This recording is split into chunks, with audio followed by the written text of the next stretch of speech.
오늘 말씀 제목은 그 기업의 남은 자입니다. 그 기업의 남은 자입니다. 저자 미가는 누가 여호와와 같은 자인가라는 뜻을 가진, 그 이름의 뜻을 가진 빈민 출신의 농민 노동자의 대변자였습니다. 누가 여호와와 같은 자인가? 기원전 700년경에 기록되었으며 주제는 유대의 심판과 회복입니다. 그는 사마리아와 예루살렘의 우상들을 부쉈고 아수르의 침입을 예언한 자입니다. 앞으로 고칠 수 없는 상처가 예루살렘에 임할 것이고 의지할 곳이 없게 될 것이다 예언했습니다. 황폐해진 왕국과 그 열국에 심판이 있을 것이며 부정한 재물을 아무리 많이 쌓아도 병들고 황폐할 것이다. 씨를 뿌려도 주수하지 못하고 열매를 밟아도 그 열매에서 기름을 얻지 못할 것이다. 포도를 밟아도 술을 만들지 못할 것이라고 예언한 자입니다. 창세기 3장 그 결과와 같죠. 죽음이, 또 해산의 고통이, 또 수고의 땀의 고통이 찾아온 것입니다. 이러한 저주와 재앙이 임할 것인데 그 말씀 중에 가장 중요한 단어, 오늘 읽은 본문 18절 말씀에 남은 자입니다. 어려울 때마다 이 언약 붙잡기 바랍니다.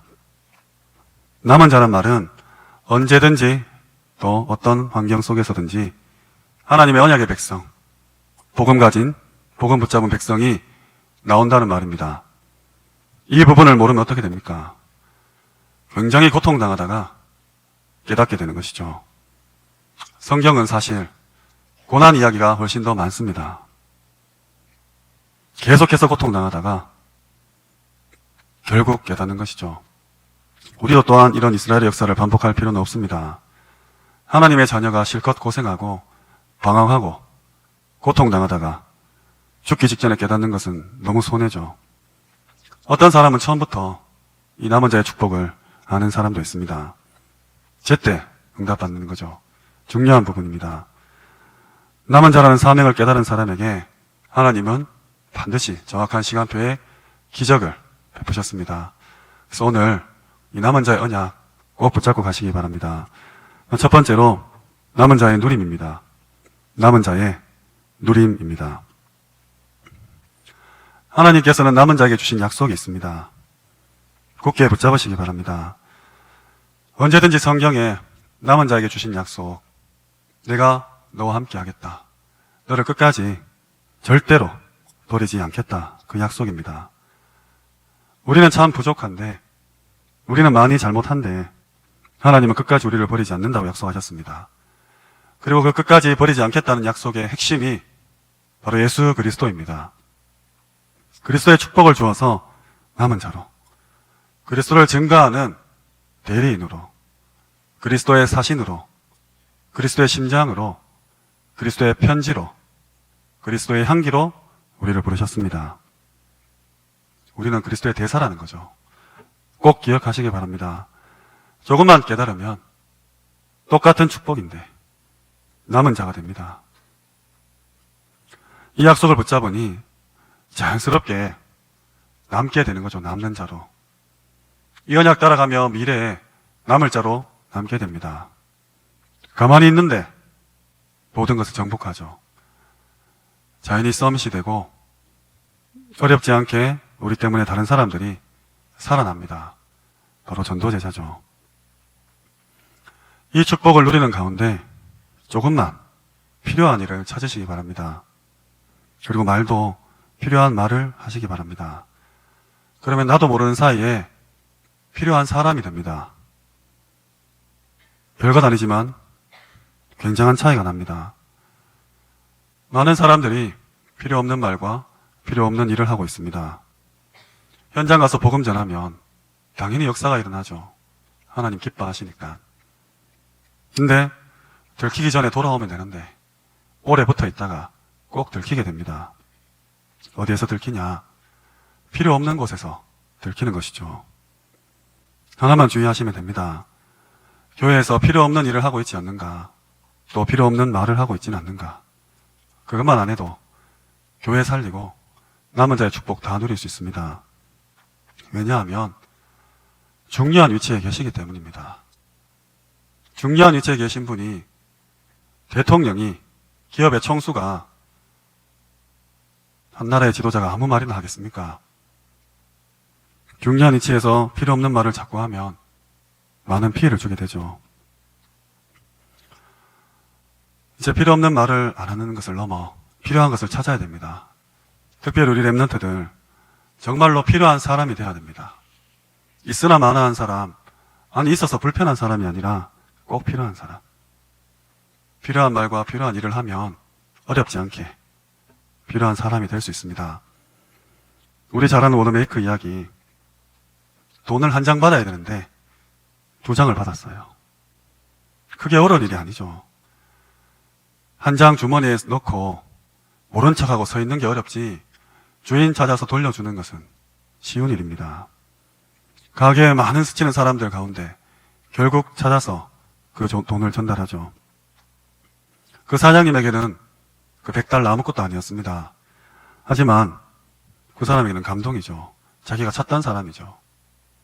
안 속이고 양심적으로 일을 해줄 수 있는 사람을 찾고 있었는데 그 아무것도 아닌 일에서 성공이 시작되었습니다. 보니까 기도의 사람이에요. 더 자세히 보니 완전 복음의 사람입니다. 이렇게 어렵지 않습니다. 사장이 자기 것을 다 맡겨버리죠. 랩런트들이 정말 이 시대를 움직이고 싶냐? 필요한 것 찾아내면 됩니다. 남아있기 때문에 찾을 수 있습니다. 마틴 루터는 그 당시에 꼭 필요한 일을 찾은 것이죠. 나머지는 하나님이 다 이루어 가셨습니다. 그렇다면 우리가 지금 이 시대에 전도 운동을 해야 되겠다. 랩런트 운동을 해야 되겠다. 하나님께서 볼 때 절대적으로 필요한 것입니다. 이것을 누리라는 것이죠. 왜냐? 이 축복을 누릴 자격이 있기 때문에 말씀을 드립니다. 남은 자의 약속. 하나님께서 내게 이 귀한 시간과 생명과 또 얼마간의 경제와 에너지를 주신 것은 내가 할 일이 있기 때문이구나. 근데 그 할 일이 그냥 먹고 사는 일이 아니라 세상 살리는데 나만이 할 수 있는 하나님이 꼭 필요한 것을 주셨구나. 이거 깨닫고 붙잡고 누리시는 겁니다. 반드시 누리시기 바랍니다.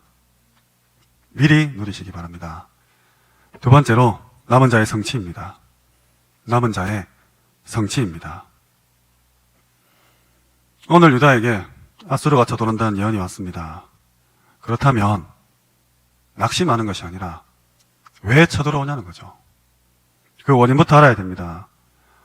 문제와 사건이 벌어지고 어려움과 위기가 닥치면 많은 사람들이 낙심부터 하는데 원인부터 찾아야 됩니다.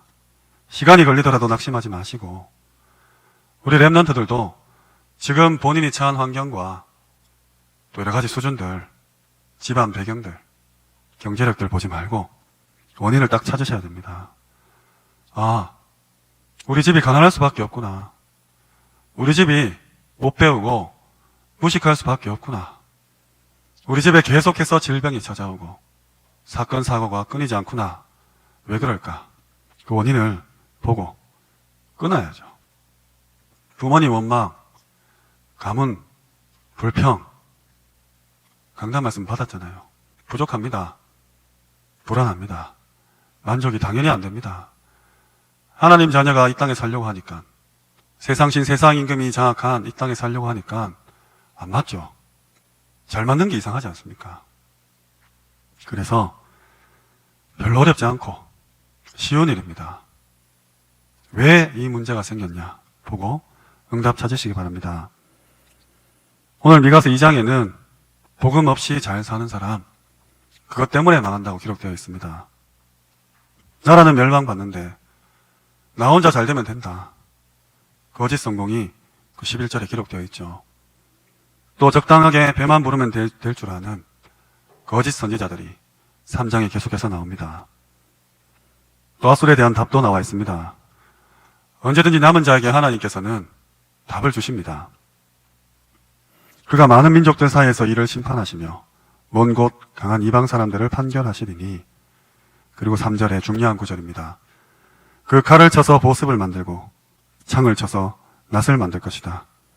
이 나라와 저 나라가 다시는 칼을 들고 치지 아니하며 다시는 전쟁을 연습하지 아니할 것이며. 기억하시기 바랍니다. 우리는 남은 자입니다. 혹시 실수했다 해도 넘어지지 마시고 일어나시기 바랍니다. 남은 자입니다. 실제로 코로나 뚫고 여기 남아 계시지 않습니까? 그 남은 자의 삶이 7장 1절에서 6절에 나옵니다. 사람 의지하지 마라. 이 말은 사람 사귀지 말라, 만나지 말라, 그 말이 아닙니다. 사람 무시해라, 필요 없다, 그 말도 아닙니다. 무슨 말입니까? 사람 믿지 말라 하니까 나 원래 사람 안 믿어, 그 말이 아닙니다. 사람을 믿지 말라는 말은 여호와를 바라보라는 말입니다. 7장에 친구도, 가족도, 부모도, 심지어 한 입을 덮는 그 옆 사람도 의지하지 말라고 기록되어 있습니다. 근데 우리가 조금만 생각해봐도 정말 중요한 문제 앞에서 별 도움 안 됩니다. 아프실 때 있죠. 아무리 아파도 옆에서 또 집에서 하는 거 보면 서운할 때 있잖아요. 난 아파 죽겠는데 아무렇지 않거든요. 걱정해주고 위로해주고 또 강화해주는데 내 아픔을 대신할 수는 없습니다. 간단히 우리에게 오는 죽음, 우리 다 죽잖아요. 부모님이 아무리 아들을 사랑해도 대신 죽어줄 수는 없습니다. 자식이 아무리 효도하고 싶어도 부모님을 대신해서 죽을 수 없는 것이죠. 근데 이거보다 한 나라가 지금 한 나라를 잡으려고 쳐들어오는데 누구를 의지하겠습니까? 하나님 외에 의지할 분이 과연 우리에게 있습니까? 내 목숨 하나도 의지하지 못한 우리가 이 시대를 책임진다고 이렇게 와 있는데 하나님 의지하지 않고 가능한다 이 말입니까? 여호와를 바라봐라. 엎드려져도 일어날 것이며 네가 어두운 가운데 있으면 빛이 비출 것이다. 그러면서 이렇게 말씀하셨습니다. 그날 애굽 땅에서 나오던 날같이 하리라. 왜 이 말을 하셨습니까? 애굽 땅에서 나오는 날같이 하리라. 이스라엘 사람들이 다 알아들었기 때문입니다. 애굽에서 무슨 일이 일어났는지 한 사람 한 사람이 다 아니까. 그리고 그 일은 절대로 과학으로, 정치로, 경제로 해결할 수 없는 중대한 문제였기 때문입니다. 이처럼 하나님께서는 남은 자에게, 우리에게 주신 말씀을 반드시 성취하십니다. 그래서 미리 성취하시기 바랍니다. 말씀을 맺겠습니다. 그 기업의 남은 자, 그 기업의 남은 자입니다. 그냥 남은 자가 아니라 그 기업의 남은 자입니다. 그냥 우리가 일어나고 숨쉬고 살아가는 것 같지만 하나님이 기업 가운데 우리를 부르셨어요. 무슨 기업을 가지고 계십니까? 한 회사 사장님이 한 회사를 가지고 있는 그 얘기가 아니라 하나님이 우리에게 어떤 기업을 맡겼냐, 그리고 나는 오늘 그 기업을 어떻게 대하고 생각하고 행했느냐 이 말입니다. 전도와 선교, 세계복음화 당연한 이야기죠. 우리에게 맡겨주신 기업 세계복음화입니다. 우리 후대에게 주신 겁니다. 벌써 9월에 마지막 날이에요. 벌써 4분의 3이 갔습니다. 어제 송구영신 예배 드린 것 같은데, 원단 메시지 받은 것 같은데 75%의 날이 갔습니다. 하나서밋 학교에도 곧 1학년이 또 들어오겠죠. 부족하지만 계속 아이들을 보고 성향을 살피고 파악하고 있습니다. 야, 얘들 때문에 세계복음화 일어나겠다 하기보다는 아이고 이것들 밥이나 먹고 살겠나 할 때가 솔직히 더 많아요. 똑똑한 친구가 돌아왔는데 점점 하향 평준화가 되는 거 아닌가 이런 생각도 합니다. 근데 저마다 잘하는 것들이 꼭 한 가지씩은 있더라고요. 저는 원래 꿈을 중요하게 여기고 자주 물어보는데 매달 바뀌는 친구도 있어요. 매달 바뀌어요. 그리고 친구 따라 강남 간다고 이 친구가 이 꿈 하니까 나도 이 꿈 하는 거예요.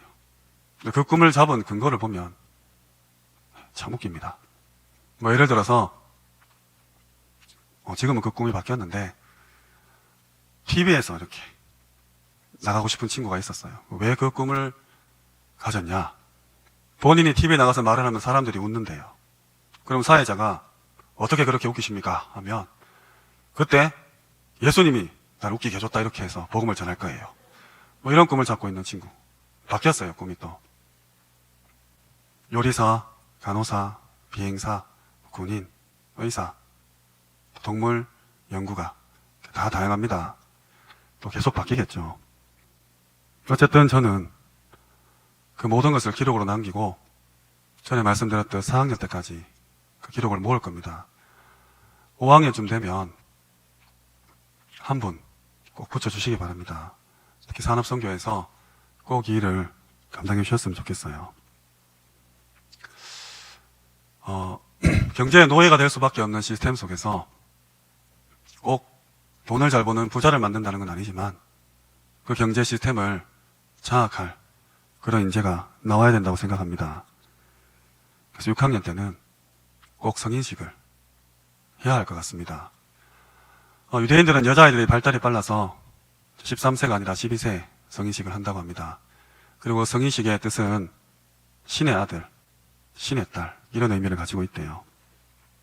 그 성인식 하는 날 성경책을 주고 손목시계를 주고 그리고 후원금을 준다고 합니다. 성경책은 왜 주는지 아시겠죠? 시계는 약속, 시간, 생명처럼. 그리고 그 후원금을 독립하는 18세가 되기 전까지는 부모도 못 건든답니다. 그렇게 빨리 자립하고 독립해요. 우리나라 18세면 여전히 문제집값 빙땅 치고 부모님 속에서 PC방 가는 거 좋아할 나이인데 차이가 나죠. 13세가 되면 뇌에서도 아주 중요한 변화가 일어납니다. 유대인들이 이것을 알고 그 시기에 성인식을 하는지 모르겠지만 어쨌든 5학년에 12세가 되면 이 아이에 대한 꿈과 또 비전, 거기에 따른 자료들을 준비할 테니까 꼭 한 사람 붙여서 용돈도 주시고 중학교, 고등학교 또 계속해서 공부하고 그 아이가 237 나라항에 살 수 있을 때까지 책임져 주셨으면 좋겠습니다. 부모는 안 돼요. 부모는 동기가 들어가고 안 돼요. 진짜 안 될 것 같아요. 세계를 지금 지배하는 거의 모든 대부분의 그런 CEO나 또 잘 나가는 사업가들은 고등학교 때 이미 뭘 만들어냈습니다. 우리 고등부에서도 저는 좀 벤처 사업가나 그런 팀들이 나오기를 희망합니다. 반드시 미리 하셔야 됩니다. 미리. 신의 아들, 신의 딸이지 않습니까? 우리가 복음하고 세계 복음화 꿈꾸고 있지만 냉정하게 그리고 객관적으로 우리 교회를 보면 저부터 시작해서 야! 이런 사실 없잖아요. 정말로 이 세대가 1세대가 가시기 전에 꼭 남기고 가셔야 됩니다. 남은 자 세우고 가셔야 됩니다. 우리가 경쟁하자는 건 아니지만 저는 사실 마가다락방 교회 보면 좀 답답한 부분이 있어요. 우리가 대구 경북 책임지는 교회인데 뭐 그 교회보다 막 잘나죠 이 말이 아니라 그래도 두각을 나타내는 랩런트들이 지금 일어나고 있지 않습니까? 왜 우리 교회라고 없습니까? 하나님이 우리 교회에 어떤 기업이든 어떤 분야든 남은 자를 주셔야 되지 않겠습니까? 그렇다면 지금 우리가 덩치 크다고 교인 많다고 안정적이라고 그동안 잘해왔다고 안주할 것이 아니라 정말로 다시 한번 50년을 바라보면서 키워야 되지 않겠습니까? 후대 생각해야 되지 않겠습니까? 남은 자입니다. 그 어떤 국가, 그 어떤 나라, 그 어떤 사회, 기업. 결국은 대가 끊어지면 아무리 강성해도 아무리 부유해도 그 시대로 끝나는 겁니다. 결국은 후대 싸움이에요. 결국은 누구를 남기느냐? 그 싸움입니다. 그렇다면 하나님이 내게 맡겨주신 내 화살통에 화살 같은 그 기업의 열매인 우리 후대를 놓고 정말 민족 최대 우상절기를 맞이해서 다시 한번 생각해 보셔야 됩니다. 정말로 기도해 주시고 정말로 투자해 주시고 정말로 함께 해주셔야 됩니다. 오늘 이 축복의 메시지를 하나님이 미가를 통해 전달했어요. 그 남은 자에게 잘못 용서해주고 진노 오래 품지 않겠다. 죄악을 발로 밟으시고 모든 죄는 바다에 깊은 바다에 던지겠다. 조상들에게 맹세하신 대로 야곱에게 성실을 베풀며 아브라함에게 인애를 더하시겠다. 그래서 하늘의 별과 바다의 모래같이 만들겠다고 약속하셨습니다. 남은 자에게 주신 약속 미리 누리고 반드시 미리 성취하시고 그렇게 우리 모두 천국 가야 될 것입니다. 이 말을 깨달은 한 사람, 하나님이면 한 사람이면 돼요. 근데 우리 하나교회 1년마다 이렇게 한 사람씩 나왔으면 좋겠습니다. 한 사람씩 나와서 정말로 하나님께서 하시고자 하는 일, 그때 딱 하나교회 출신 렘넌트에게 그 일을 맡기시고 더는 안 물어볼 만큼 믿음 가는, 신뢰가 가는 그런 렘넌트를 키워야 됩니다. 그게 부모된 도리고 인생 선배된 양심이지 않습니까? 그래서 그 남은 자, 그 기업의 남은 자, 하나님이 각 분야의 기업을 우리 교회에 맡길 수 있도록 정말 오늘부터 모든 성도님들 결단해 주시고 뭐 코로나니 뭐니 교회 오니 마니 이런 소리, 이런 행정 다 없애고 정말 하나님께서 우리에게 남겨준 그 귀한 렘넌트들 다시 한번 품으시고 한 사람 한 사람 세우시는 그 축복 꼭 아이고 나 진짜 너무 무겁다, 너무 수고했다, 살겠네 죽겠네 이 차원이 아니라 우리 후대들한테 겨우 헌금 내고 겨우 막 교회 생활하고 신앙생활하고 그런 수준이 아니라 정말로 하나님 자녀가 다르다는 거, 남은 자는 하나님이 끝까지 책임지고 하나님이 끝까지 세우신다는 사실에 먼저 응답받으시고 모델로 서시기를 주님의 이름으로 축원합니다.